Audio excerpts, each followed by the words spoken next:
Hello, welcome to the First Coast Black Nurses Association webinar. Today we have before us the Jacksonville Coronavirus Task Force. And I really would like for you guys to sit back, relax, and get ready to be educated about the myths of the coronavirus vaccine. We want to educate the community about the purpose of the task force. And more than anything, we would like to motivate the community to go out and get shots in the arm. Too many people, white, black, brown, yellow, have died from this COVID-19, and people that look like me have died disproportionately. But I cannot sit here and let my folk die without raising my voice and tell my people, you ought to take the shot. My name is Harvey Holmes Jr. I have been pastor for 35 years at historic Bethel Baptist Church in Tallahassee, Florida. On January the 8th, 2021, I took the vaccine because I had to lead by example. After hearing hesitation, reluctance, the lack of trust of the vaccines, it was my moral responsibility to call together the stakeholders across the state of Florida.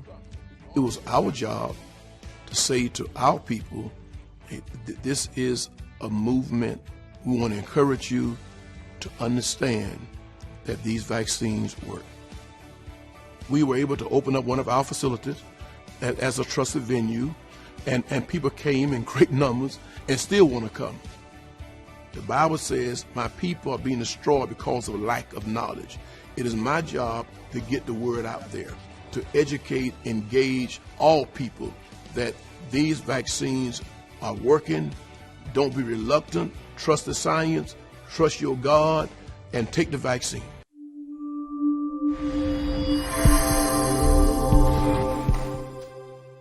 Today, I'm Dr. Carol Jenkins Neal, and today I would like to introduce you to, on my left, I have Mr. Thomas Waters, and Mr. Thomas Waters is the fiscal agent and consultant of the Jacksonville Task Force. Welcome, Mr. Waters. Thank you for having me. Thank you so much. And on my right, I have none other than Pastor Elder Harris, and he is the pastor of Mount Olive Primitive Baptist Church. He is the treasurer of the Jacksonville Task Force. Thank you for joining us today. Thank you for having me. Yes, and on my far right, I have none other than Ms. Betty Burney. She's the founder and CEO of I'm a Star Foundation. Thank you. Thank you so much for having me. You're welcome. So today we're going to open up the dialogue because we want to find out what is the meaning, what is the purpose of this task force? Why did you think you had to come to Jacksonville, Florida to start a task force? Because we had a task force that originated in Tallahassee, Florida by none other than H.B. Holmes, Reverend H.B. Holmes, and we'll talk about him a little bit later. We also have two other members of this task force, the former Mayor Alvin Brown. Thank you so much for being a part of this because he's the chair of this task force. We also have Reverend Dr. Frederick Newbell, that's also a member of this task force as well. And I'm sure that my panel will give us more information of those two members. Absolutely. So I want to get started with just a few questions I want to throw out for anybody to answer these questions. And the very first question, please share the purpose of the Jacksonville COVID Education and Engagement Task Force. Can any one of you guys answer that question for me, please?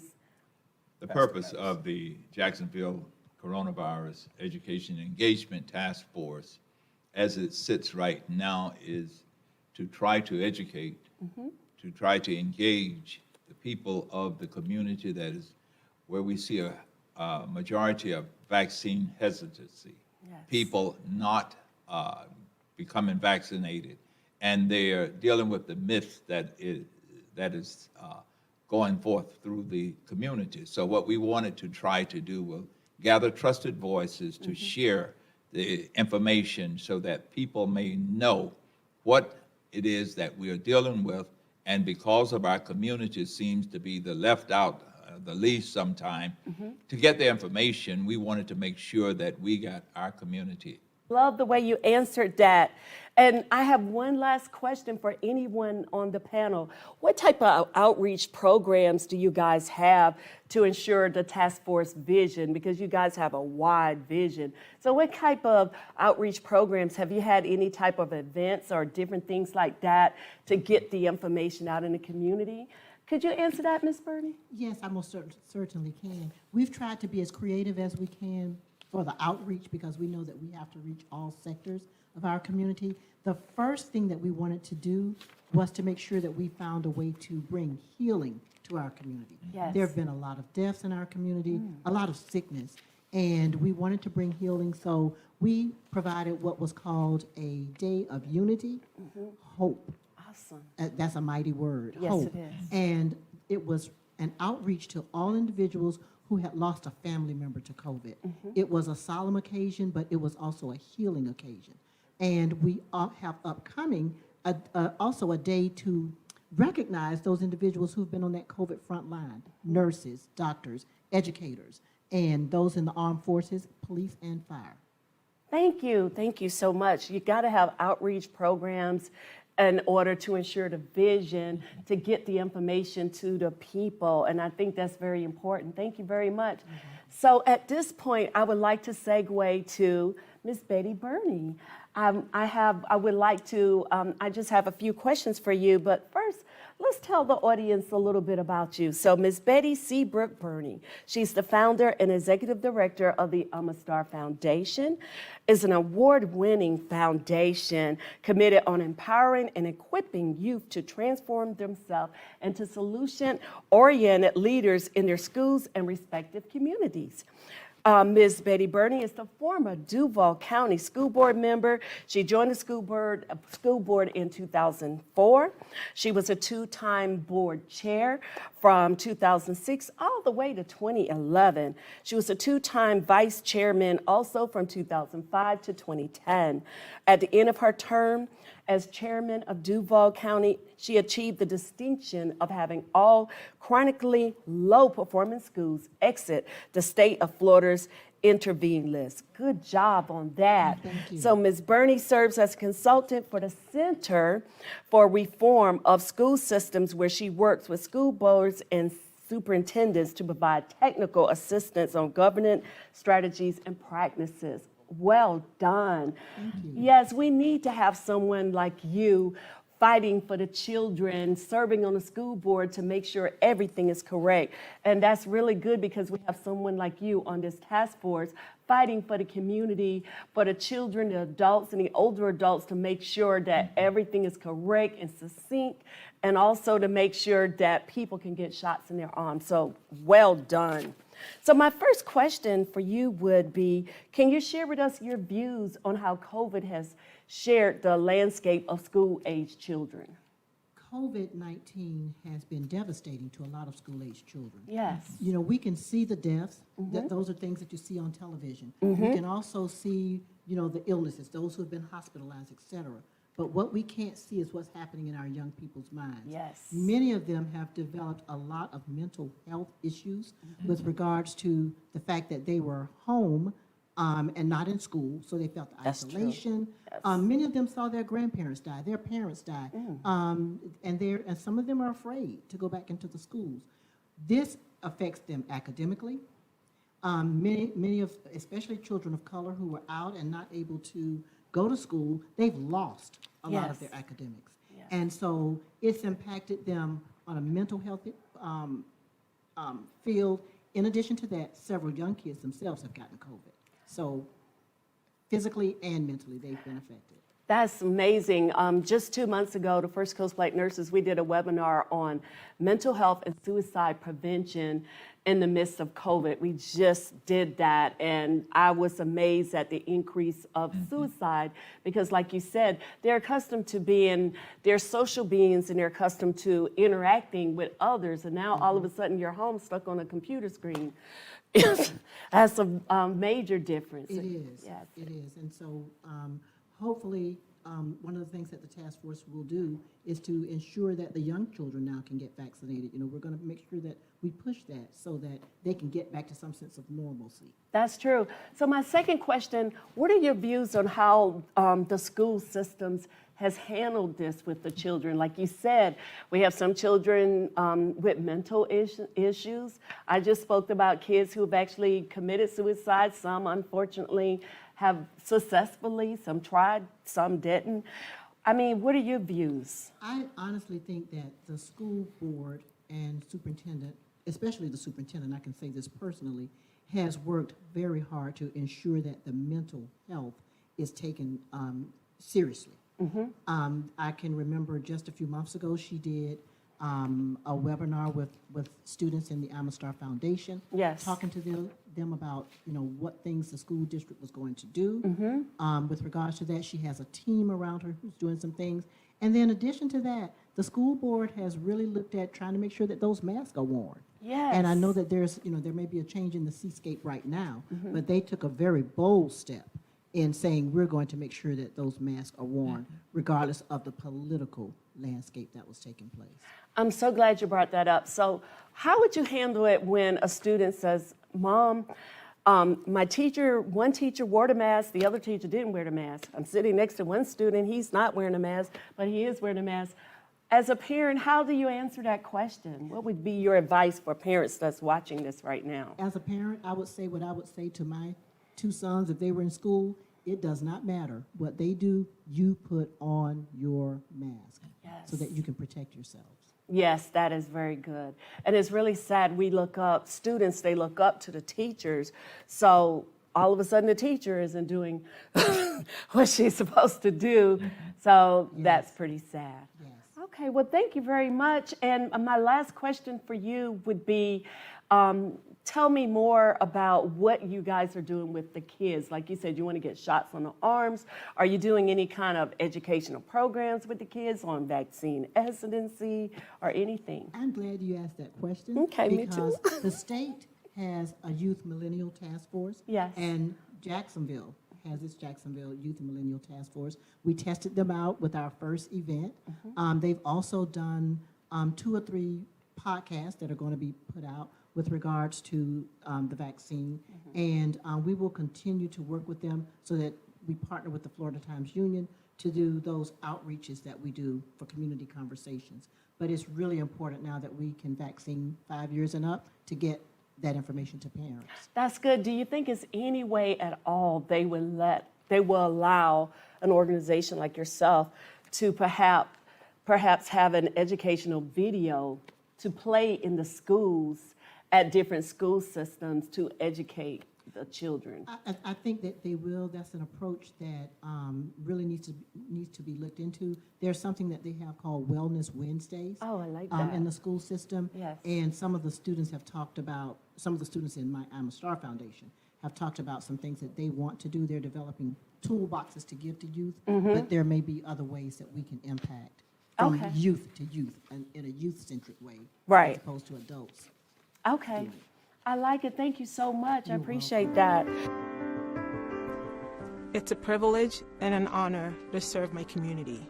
And it warms my heart to be able to put a shot in each and every one of their arms. My name is Chichi Alonzo Moma. I'm a clinical pharmacist and also an owner here at Springfield Pharmacy.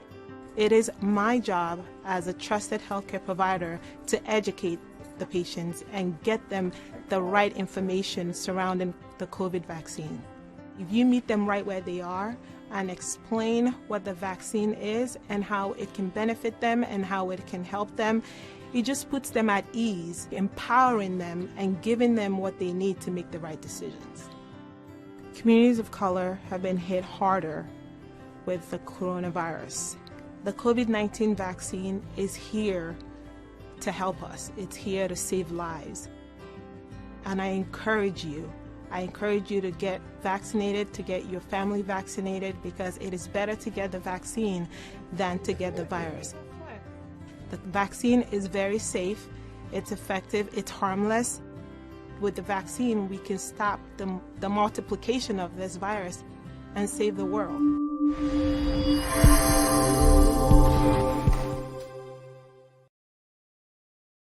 So Elder Harris was educated in Maryland. He attended Maryland State College and majored in psychology. Later, he went on to Rutgers Business College, and later he decided he needed to get something in Christian management and leadership. So he went on and completed all of that, and he decided to come to Jacksonville, Florida, and became the pastor of Mount Olive Primitive Baptist Church ever since 1992, everybody. So he's been here for a minute. And with Elder Harris, what's great about Elder Harris is that he is not only instrumental in doing a lot in the community, but his church is involved with lots of community events. He serves on multiple boards, too many for me to even name, but he has served in the community under social justice. He also served with the Department of Justice, Federal Bureau of Investigation, and he would want me to say, I know he would, he enjoys life with his wife of many, many years and his daughter Paula and his granddaughter Ashanti. So, Elder Harris, at this time, I just have a few questions for you, Elder Harris. And my questions are basically, I need you to talk to me about what inspired you to be a part of the Jacksonville Task Force. Well, when we looked around back in November of 2020, I talked with Dr. R.B. Holmes, and he was sharing with me his vision for dealing with the issues that the COVID-19 was doing and how it was ravaging our community. And so in December, we kicked off the statewide task force for coronavirus there at the church at Mount Olive. And as we started to continue to meet about the statewide issues and looking at how it was impacting our community and people of color all across the state, looking at Jacksonville and the center of, I call it the center of Florida because of its location and how it reaches out to basically all of Florida. Yes. We talked about how can we, on a local level, deal with the issue here. And it caused me to want to be a part of something changing in Jacksonville. And we talked about trusted voices and being able to deal with the pastors and looking at the congregations that they serve, and they have people under them that trust their word, that they say. We thought that it would be best for us to try to find a way to make sure that we take care of those that we are responsible for. And if we would bring in the trusted voices around the city together, it inspired me to become a part of the Jacksonville coronavirus, the COVID-19 Education and Engagement Task Force. It's a mouthful to say, but Yes. but I got inspired because what really happened several years ago dealing with HIV and AIDS, because we did not get out ahead of the curve, because we did not, it impacted our community severely. And I thought that it would be better if we would get out in front of this as much as we possibly can. I think that's great. So basically, you wanted to be a change agent. Yes. You wanted to be a part of the change the landscape to try to save lives. Yes. And that's what, when I think of the task force, that's what I think you guys are out trying to change things, change the narrative to save lives. And I think that's very important. So my next question would be, what would be your advice to the community about life and death as it relates to COVID? Because like you said, it was ravaging our community. So what would be your advice about life and death? Because I'm sure you probably have seen a lot of death, We've had a lot of funerals. As a matter of fact, I had one today, one tomorrow. There's a lot, I don't know of any family that has not been impacted in some way because of COVID-19. What would I say to them? You know, when back in the 60s, we were hesitant to wear seat belts. But because it became law and we all had to wear seatbelts, we found out something. It actually saved lives. And that is my message to people today. Let me tell you something. If it's a little bit uncomfortable, if you're a little bit fearful, just remember one thing. It saved lives. And if we are going to save lives by getting vaccinated, by getting educated, and by engaging into the conversation, so that my children, my grandchildren, my family members will be saved, let's get involved. I think it's worth it. It is worth it. So my last follow-up question to that would be, what advice would you give? How do you react to someone in your church with vaccine hesitancy? They want to come to your service, but they don't want to wear a mask. They don't want the vaccine. How do you handle that when they say, okay, I love the church and everything, but I'm not getting the vaccine and I'm definitely not wearing a mask? What are you going to say to that person? It's a choice that you have to make. Yes. But when you make the choice, just remember one thing, that you've got to live with the outcome of your choice. Yes. Look around, 97% of all of the people that we find that was actually dying from COVID-19 were unvaccinated. Yes. So what percentage do you want to fit in?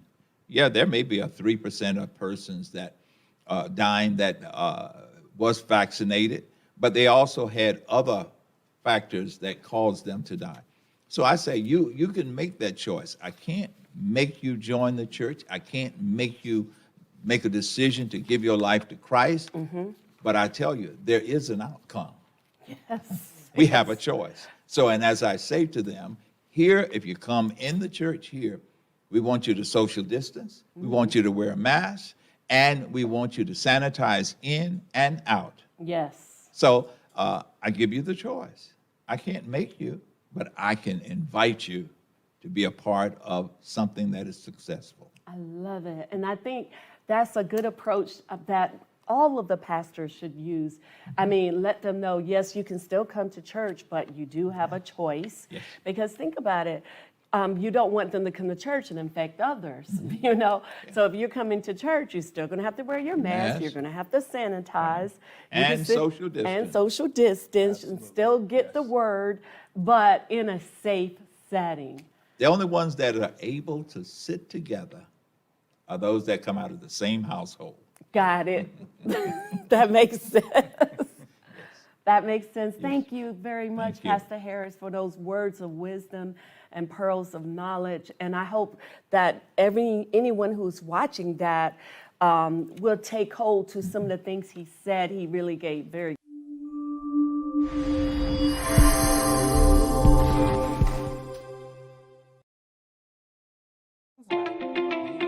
I've received a number of questions around the COVID-19 vaccine, particularly in my patients who are members of communities of color. My name is Dr. Michael G. Knight, and I'm an assistant professor of medicine at the George Washington University School of Medicine and Health Sciences. There have been a lot of questions about safety, about side effects, about how the vaccine was developed. And I think they're important questions. Anything that's new, we want patients to ask questions. We want them to be involved in their health. All right, I am on my way over to GW Hospital to get my first dose. I thought it was very important for me as a trusted voice and someone who has been able to go through the scientific data to present that in an understandable way on social media, not just for my patients, but people around the country and around the world who have questions and want to hear directly from physicians and physicians of color who are able to give them fact-based information. 2 doses. There is good reason for concern around any new intervention in medicine. Unfortunately, many marginalized communities, including the African American community, our Latino community, have been a result of medical exploitation or have been really disadvantaged by unequal care.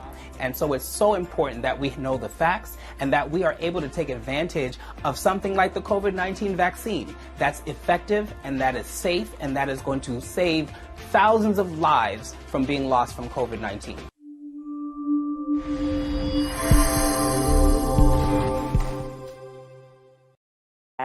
So now that takes me to none other than Mr. Waters. So Mr. Thomas Waters is a consultant, he's a director. Oh my God, he's a man of a lot of different things. So he's the founder and CEO of Summit, Center for Resources Organizational Development, LLC. He's a national community economics, real estate development consultant. He specializes in resource development, capacity building, community engagement, and organizational advancement. Thomas' responsibilities as the consultant and director of this Jacksonville COVID Task Force includes many different hats. He wears a lot of hats. As I said, he's the fiscal agent, he's the consultant, professional program development, administrator, setup, coordination, office management. I mean, I could go on and on. Thomas has over 40 years of professional knowledge and skills, credentials in construction, architecture, engineering, land use, and contracts. He specializes in provisions of services to the public, the private, as well as nonprofit sectors. So welcome, Mr. Thomas. Thank you for having me. You're welcome. So my very first question, could you describe your role in writing this grant of the Jacksonville COVID Task Force? Well, I didn't actually write the grant. Okay. Back in March of this year, the Trusted Voices here in Jacksonville came together, and they wanted to put together a formal organization in order to carry out the responsibilities of the local task force. We utilized the model that was put together based upon the statewide task force that was started by Dr. Holmes in Tallahassee. The Tallahassee task force was the first one. Jacksonville came thereafter, and now we have task forces all around the state, including Tampa. That's great. I believe Panama City, Pensacola, and there are some other cities that are working on the task force. The name is a long name. And is, in fact, I have to actually look at it every time to make sure that I say it properly. And the reason why is because I incorporated the task force back in September of this year. It was September 13th that we actually became a state corporation. So the formal name, as we abbreviate it always because it's a mouthful, is the Jacksonville Coronavirus COVID-19 Vaccination, Community Education, and Engagement Task Force Incorporated. That's a lot. It is a lot. That's a lot. Yes, it is. And when I looked at it, I said, well, you know, this is being modeled after the statewide task force. There's no need to change it. So we incorporated. We applied for our 501c3 status, and everything that we needed, we had to lay the groundwork. Well, we have some really great partners. We, first of all, are partnered with the city of Jacksonville, who provided us with a grant to be able to do what we're doing. In addition to that, we're working with Edward Waters College, and as a part of the model from the statewide task force, there was a commitment for each task force to work directly with the HBCUs within their areas to help to not only build the HBCU, but also to give them the capacity to be able to engage the community in various capacities to be able to address the COVID needs within the communities. And so we started back in around late March, early April, in putting together the task force. And my role has been constant. I am the administrator. I am the facilitator. I am the one who creates the paperwork in order to be able to document everything. We have various functions, and our primary mission is to facilitate and advocate within the community COVID testing, COVID education, as well as to encourage those who are vaccine hesitant to get the vaccination. Through the various events that we have in the community, it's one thing, and we have various opportunities to do pop-ups within the community to engage or collaborate with other organizations within the community. Dealing with Edward Waters College, that is our HBCU here in Jacksonville. They are actually the fiscal agent for this grant that we have from the city. Okay. And what we're doing is trying to integrate with all or as many of the organizations within the communities that we're trying to create impacts Got to it. help them as trusted voices to help us to facilitate the whole purpose of what we're all about. I love it. Okay, my next question, follow up. I know it's a mouthful. Please tell me, what are some of your obstacles and challenges you've had in this entire organization from the beginning up to now? Because I'm sure it hasn't been a bed of roses. Well, I don't want to paint a picture of it not being a bed of roses. I believe that, our primary focus was to save lives. And I know to save one life is a great a deed or accomplishment, but I believe we have had a very strong impact in the community in convincing people to get vaccinated and thus saving more lives. The challenges that we've faced have not necessarily been in the hands of anyone's control. Starting with the grant that we were able to get from the city, because of all the processes that are involved, we ended up thinking that we have a significant amount of time in order to conduct this grant, and the grant was limited as well as far as the constraints that were placed with time. So one of the things was that we did not have as much time as we would have under this grant to be able to effectively reach all of the organizations that we wanted to collaborate with. And that's not to say that we failed at that, because of the fact that we actually have collaborations with many organizations within the community. One of the things that we've had as feedback from them is that some of them who we wanted to collaborate with did not feel that they had enough time in Right. order to properly carry out the things that we needed them to do as trusted voices. That makes a lot of sense. Do you feel that after you reach that, whatever that time period is, that maybe in the future you could circle back to those organizations and do collaborations with those organizations so that you can get the work done that you need? Absolutely. And, it really helped out because of the fact that a lot of our groundwork is done in identifying who those organizations are and exactly what they're doing in the community. And it makes our jobs our jobs easier in the sense that now, whenever we're able to obtain additional funding, we can go directly to them. And That is good. Could you elaborate, or do you have any information of the increased COVID cases in Jacksonville or in the state of Florida? Do you have any information on that at all? I can only speak on the data that has come through the CDC as well as any of the state sources that we have. Initially, it was very difficult to get stats, but speaking of increases, I can tell you from the people who we engage with in the community, they have told me personally why they were hesitant as far as, and that attributed to the increases, scientifically speaking. But many people just didn't trust the science. Yes. And that was probably the greatest reason why there was such a fast spread in our community. The things historically that our community faced caused those types of hesitancies.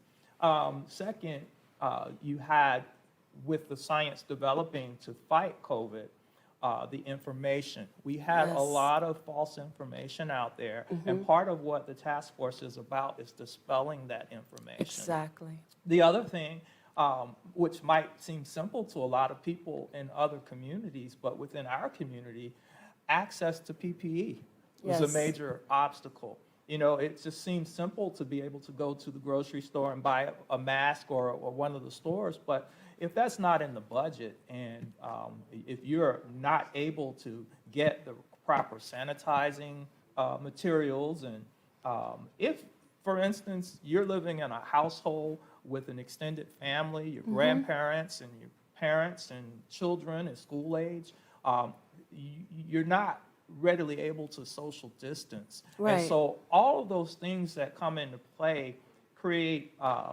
challenges for our community, and those challenges attribute to the increase in the community. Thank you so much. And everything he said is spot on. We have to be able, we have a time constraint. So we have to circle back so we can we've identified the people, you've identified the people, and they're going to circle back with those people to try to get the work done for the greater whole of the community, because you can't do it in such a short period of time. So you have time constraints, and that's a major obstacle is time. Absolutely.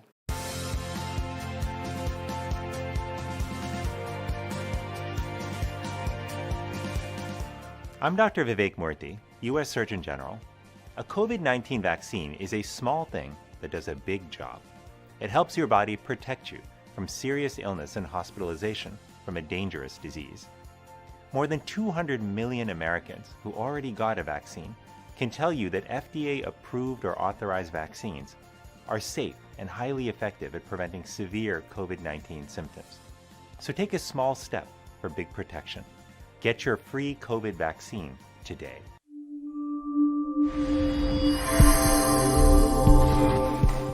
Yes, thank you very much. Thank you. So it would not be fair to not give information about the other two task force members.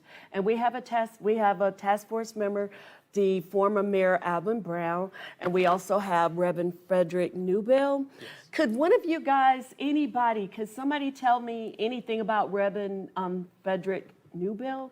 Could one of you guys give me information, and the other person talk about former Mayor Alvin Brown and the role they play with this task force? I can tell you, in administrating the task force, I have contacts with all of our collaborators. Mm-hmm. I try not to use the word partner because of legal reasons. But right. Our collaborators, specifically speaking of Pastor Newbill and First Timothy, First Timothy has been a really strong stalwart in the community on the north side. Mm-hmm. I personally know, because I'm a resident of the north side in the Biscayne area, they have actually had vaccinations there at the church. Mm-hmm. They go into the community and do outreach.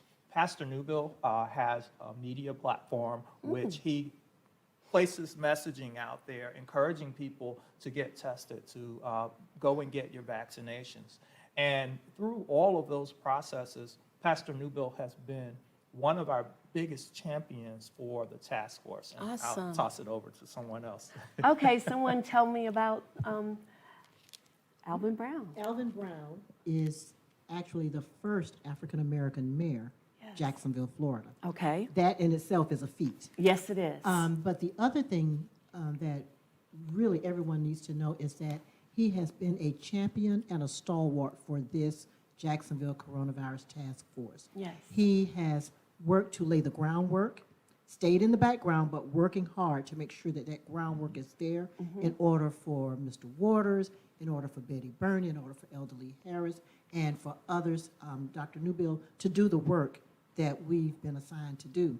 He understands the importance of our community getting the immunity that it needs. Yes. And so he has made sure that his vision is carried out with regards to this. The thing that is most impressive is that he's going from church to church talking to several pastors. That's great. Making sure that they're not only a part of the trusted voices, but making sure that they're doing what they are saying they're going to do with regards to the COVID vaccine. Thank you so much, and thank you, because we needed to shed light on those two individuals. It would have been great to have all 5 of you guys on stage, but hey, we have 3, so we'll go with that. There's always another time. Yes, always, always. Let me just add to Yes. that, because a lot of people don't know what's involved into making sure that the meal is set on the table. Yes. It's a lot of planning, it's a lot of cultivating, it's a lot of keeping the weeds out before it even gets harvested to get onto the table. A lot of times we just like to sit down at the meal and have a great meal. Right. But Pastor Newbill and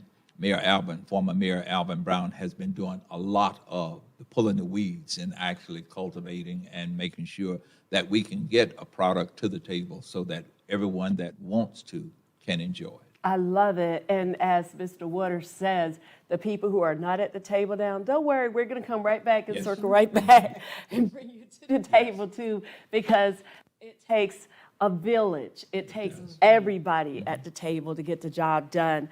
So now I'm going to throw some questions out, and you guys can decide who wants to answer the question. And I think you pretty much have already answered the one of the question was the statewide task force purpose. I think you kind of touched on that a little bit, and it was with Miss Pastor Holmes. Dr. Holmes. Dr. Holmes. Okay, so explain the statewide task force purpose. Was it something happening in Tallahassee at the time? Was he the person who came up with the concept, the idea, the everything to bring it to where it is now? Could you explain that a little bit? Well, I'd like to defer to Pastor Harris because Okay. Pastor Harris is a member of the statewide task force. Oh, Pastor Harris. Dr. Holmes was the visionary. Visionary, okay. He was able to see that there is a need, and we have to get out in front of the need. And because of our community, because of the history, because of the hesitancy from the history that we've had, we knew that there are a lot of African Americans, there are a lot of people of color that is hesitant about to jump out into something. And also that our community most times is the last one to receive it. Yes. And because we have all of the challenges that we have within our community, Dr. Holmes was the visionary. And he reached out and pulled across all denominational lines. The head of the Bishop A.J. Richardson, bishops from all denominations. He reached out, touched our elected officials in D.C. He reached out and touched all of the HBCU heads, presidents, and he says, come in. And he was reaching out, trusted voices. Let's be a part of it because this is impacting our community. And we need to make sure that we can do everything that we possibly can. And as you see, if we had not been out in front, we wouldn't be getting the crumbs to be able to feed to our community.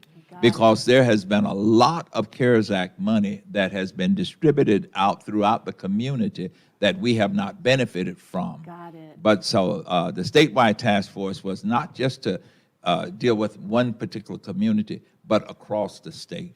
Thank you. Thank you, Dr. Holmes. Thank you for your vision, because without your vision, we would not be here today. Yes. And I love the way you said the crumbs, because lots of money Yes. has flowed throughout the state of Florida, to Jacksonville, through everywhere. And unfortunately, here we are at the end to get the end amount of that money to try to help the community with a time constraint Yes. to it, and all of the challenges and obstacles along the way. So at this point, I would like to give everyone a chance to give their final word. And I want to go to Miss Betty. Could you give us your final word today? First, I want to say thank you. You're welcome. This has been a wonderful opportunity for us to share. My final word is that I just want our city to remember that our most invaluable resource is our children. Yes. And if we don't act right now to help them get vaccinated, we're going to continue to lose. When you look at the statistics of how many young children have lost parents since this coronavirus, how many have lost any other family members, how many have lost teachers, actually, that is something that bothers the psyche. And we have got to make sure that we develop this immunity in our community so that we can get our children back to a sense of normalcy. Thank you. Thank you so much. And I'm going to give the next word to Mr. Waters. Thank you. Well, you know, the holiday season is upon us, and families will begin to gather. We have, especially with the HBCUs, all of the classics and other games. The message that I'd like to send to everyone is please, please, please get your vaccinations. The vaccinations are free, and through the task force, if you need us to help you to not only find a place where you can get vaccinated, we will work with you and your organizations to try to promote immunity in the community, as Ms. Burney stated. Thank you. And I'm going to give the final word to Elder Harris, a member of the statewide task force, as well as the Jacksonville task force. So you have the final word, sir. Thank you. One of the reasons that we try so hard is because of one little word, fear. And as I like to say about fear, is simply false evidence appearing real. To a lot of people who have the fear, they actually believe that there is something that's going to happen to them if they take the vaccine. But the only thing that we have to fear is fear itself. And I would encourage everyone to go out and take the vaccine so that we might be able to eliminate the problem that continuously ravages our community. It's the same thing with rubella. It's the same thing with measles. It's the same thing with smallpox. It's the same thing with polio. If we had not went forth, took the vaccine, been vaccinated, we would have it still running rampant through our community. So let us do our part. Let us do our part to be able to eliminate. We can do it. I believe that we as a group of people, and with the Jacksonville COVID Task Force, I believe that we can eliminate and stop all of the death and dying that has taken place throughout our community. Thank you so much. Thank you to each and every last one of you guys for being on this webinar today. Thank you to the audience that's sharing the vision of Dr. Holmes. Thank you, Dr. Holmes, because without you, we wouldn't have all of these task force and all of these different communities. So thank you. And again, thank you again for joining us for the First Coast Black Nurses webinar on the Jacksonville Task Force.